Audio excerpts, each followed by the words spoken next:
अमरावती शहरातील Nagpuri gate police स्टेशनवर जमावाने दगडफेक केली। या दगडफेकीमध्ये 21 पोलीस अधिकारी आणि कर्मचारी जखमी झाले। सध्या जमावबंदीचे आदेश परिसरामध्ये लागू करण्यात आले, तर पोलीस या संपूर्ण परिस्थितीवर नियंत्रण ठेवून आणि लक्ष ठेवून आहे। पाहूयात।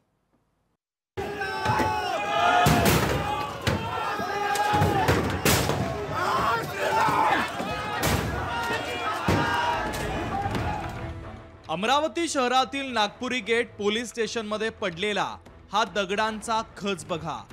हा दगडांचा खच बघितल्यावर राज्यातील पोलीसच सुरक्षित नाही हा प्रश्न नक्की पडेल।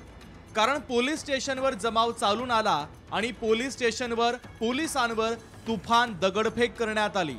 या दगडफेकीत 21 पोलीस अधिकारी आणि कर्मचारी जखमी झालेत।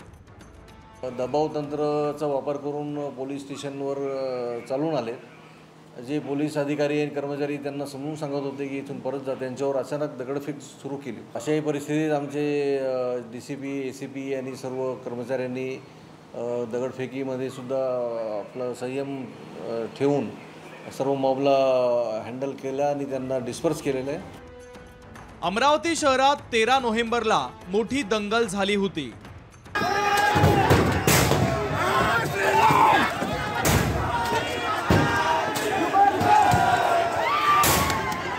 त्यानंतर ग्रामीण भागातील अचलपूर आणि परतवाडामध्ये 2 वेळा दंगल झाली। त्यामुळे अमरावती जिल्ह्यात कायदा सुव्यवस्थेचा प्रश्न निर्माण झालेला आहे। रात्री पुन्हा एकदा उत्तर प्रदेशाच्या प्रकरणाचे अमरावतीमध्ये पडसाद उमटले।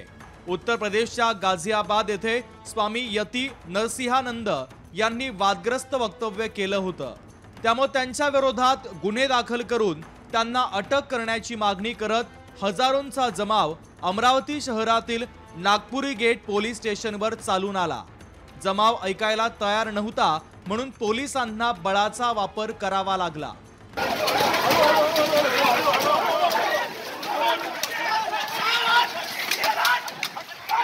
सुमारे 500 पेक्षा अधिक जणांवर पोलिसांनी गुन्हा दाखल केला आहे। कुठल्याही प्रकारच्या जनजीवनामध्ये आता विस्कळीतपणा नाही।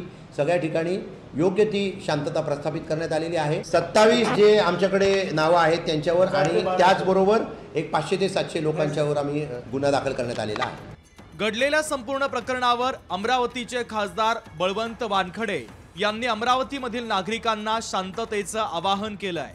कुणीही अफवांवर विश्वास ठेवू नका, पोलीस सगळ्या परिस्थितीवर नियंत्रण ठेवू नये, त्यामुळे सर्वांनी प्रशासनाला सहकार्य करा असं वानखडे यांनी म्हटलंय। कुठल्याही अफवेवर विश्वास न ठेवता, कुठल्याही गोष्टीला बळी न पडता शहरातली जी शांतता आहे, जिल्ह्यातली जी शांतता आहे ती अबाधित ठेवण्याचं काम आपण सर्वांनी